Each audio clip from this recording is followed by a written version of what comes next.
சிமுலேஷன்ல trash ரீப் cleanup robot தான் செய்ய போறோம்.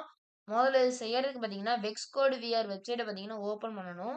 ஓப்பன் பண்ணிட்டோம்னு வைங்களேன், ஃபர்ஸ்ட் பார்த்தீங்கன்னா, வென் ஸ்டார்டட்ன்ற பிளாக் தான் இருக்கும். இந்த பிளாக்ல தான் பார்த்தீங்கன்னா, நம்ம மித்த பிளாக்ஸ் எல்லாம் கனெக்ட் பண்ணி ஒர்க் பண்ண வைக்கணும்.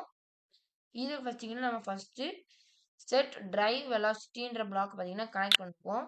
எதுக்கு இந்த set drive velocity block connect பண்ணோம்னா, நம்மளோட ரோபோட் வந்து எவ்வளோ வெலாசிட்டியில பார்த்தீங்கன்னா ஒர்க் டிரைவ் பண்ணணுன்றது பார்த்தீங்கன்னா, இந்த டிரைவ் வெலாசிட்டி குறிக்குது. இதில பார்த்தீங்கன்னா, நம்ம எத்தனை பெர்சென்டேஜ் குடுக்கறோமோ, அதுக்கேத்த மாரி அதோட வெலாசிட்டி சேஞ்ச் ஆகும். இதில பார்த்தீங்கன்னா, நம்ம இப்போ 200 செட் பண்ணிக்கலாம். இதே மாரி பார்த்தீங்கன்னா, செட் டர்ன் வெலாசிட்டி டூ பெர்சென்டேஜ்ன்னு இருக்குல்ல, இதுலயும் பார்த்தீங்கன்னா, நம்ம 200 செட் பண்ணிக்கலாம்.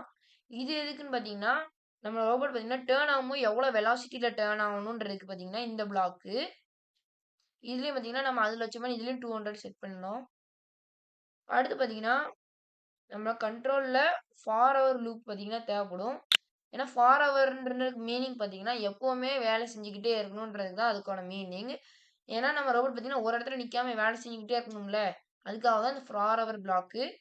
இதுக்கு உள்ள பார்த்தீங்கன்னா, நம்ம இஃப் எல்ஸ் பிளாக்க பார்த்தீங்கன்னா கனெக்ட் பண்ணணும். இஃப் எல்ஸ் தான் பார்த்தீங்கன்னா, ரொம்பவே முக்கியமான பிளாக்கு. இதான் பார்த்தீங்கன்னா, கண்டிஷன் ஸ்டேட்மெண்ட்டும் கூட. அடுத்து சென்சிங்ல பார்த்தீங்கன்னா, கீழ ஃப்ரம் டிஸ்டன்ஸ் ஃபவுண்ட் அன் ஆப்ஜெக்ட்ன்னு இருக்கிற அந்த பிளாக் தேவைப்படும். ஏன்னா, நம்ம ரோபோட் பார்த்தீங்கன்னா, ட்ராஷ் வந்து ஒரு ஆப்ஜெக்ட் தானே. அந்த ஆப்ஜெக்ட் தானே ஃபவுண்ட் பண்ணி கலெக்ட் பண்ணும். அதுக்கு தான் இந்த ஃபவுண்ட் அன் ஆப்ஜெக்ட்ன்ற இந்த பிளாக்க பார்த்தீங்கன்னா, நம்ம இஃப்ல குடுத்துருக்கோம். அது மட்டும் இல்லாம, டிரைவ் ட்ரெயின்ல பார்த்தோம்னா, ஃபர்ஸ்ட்டு டிரைவ் ஃபார்வர்டுன்ற இது இருக்கும். அந்த பிளாக்கையும் நம்ம எடுத்து இஃப்ல வச்சிரணும். ஏன்னா, நம்ம ரோபோட் வந்து இஃப்னா இப்போதைக்கு செய்யணும் அப்படின்ற மீனிங்ல டிரைவ் பண்ணி ஃபார்வர்ட்ல போகும். அதே மாதிரி நம்ம எல்ஸ்ல டர்ன் ரைட் குடுக்கணும். ஏன்னா, நம்ம ரோபோட் வந்து ஸ்ட்ரெய்ட்டா போய் ஆப்ஜெக்ட்ட ஃபவுண்ட் பண்ணும். அது கரெக்ட் தான். ஆனா ஃபவுண்ட் பண்ண பிறகு ஸ்ட்ரெய்ட்டா மேல போகும். அது ரைட் சைடு, லெஃப்ட் சைடு திரும்பாதுல்ல. அது மாரி ஆப்ஜெக்ட் இல்லன்னா, ஆப்ஜெக்ட்க்கு ஏத்த மாரி எல்ஸ்ல டர்ன் ரைட் சைடு பண்ணி போய் ஆப்ஜெக்ட்ட கனெக்ட் பண்ணும். இப்போ நம்ம செஞ்ச இந்த ப்ராஜெக்ட் பார்த்தீங்கன்னா, எப்படி ஒர்க் ஆகுதுன்னு பார்க்கறதுக்கு, ஓப்பன் பிளேகிரவுண்டுன்னு இருக்கிற இந்த மேல இருக்கிற இந்த ஆப்ஷன கிளிக் பண்ணோம்னா, நம்மளோட இது வந்துரும். வாட்டர் கிரவுண்ட் ஏரியால நம்மளோட ரீப் வந்து வேஸ்ட் எல்லாம் நம்மளோட ரோபோட் வந்து கலெக்ட் பண்றோம். எப்படின்னா ரீசெட் குடுத்துட்டு ப்ளே பண்ணோம்னா, நம்ம ரோபோட் எப்படி ஒர்க் ஆகுதுன்னு பார்க்கலாம். உங்களுக்கு ஆங்கில மாத்தி காட்டுறேன். அப்பதான் நம்ம ரோபோட் எப்படி ஒர்க் ஆகுதுன்னு கிளியரா தெரியும்.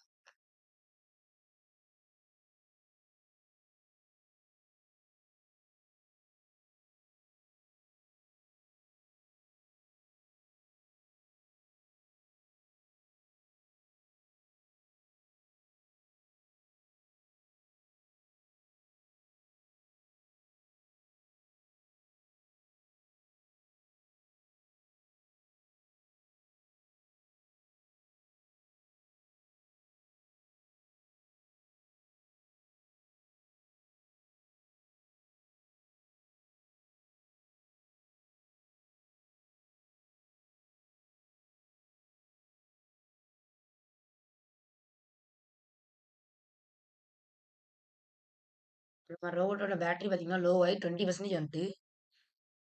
ஆனா நம்ம ரோபோட் பார்த்தீங்கன்னா, 40 கேஜி பார்த்தீங்கன்னா, ட்ராஷ கலெக்ட் பண்ணியிருக்கு.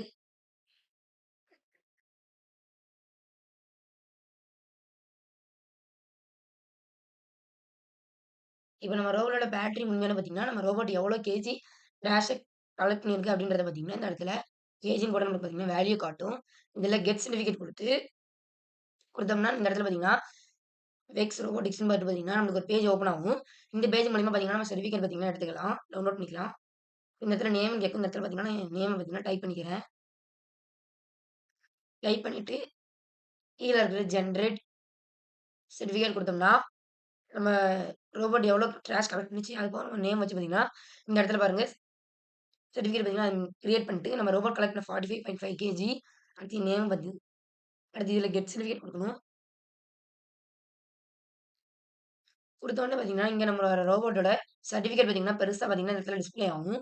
டிஸ்ப்ளே ஆன பிறகு நம்ம டவுன்லோட் பண்ணிக்கணும் அப்டின்னா, மேல இருக்கிற இந்த சின்னதா இருக்கிற இந்த டவுன்லோட் ஆப்ஷன் பார்த்தீங்கன்னா, நம்ம கிளிக் பண்ணும்போது, நம்மளோட சர்டிஃபிகேட் பார்த்தீங்கன்னா டவுன்லோட் ஆயிரும். Thank you.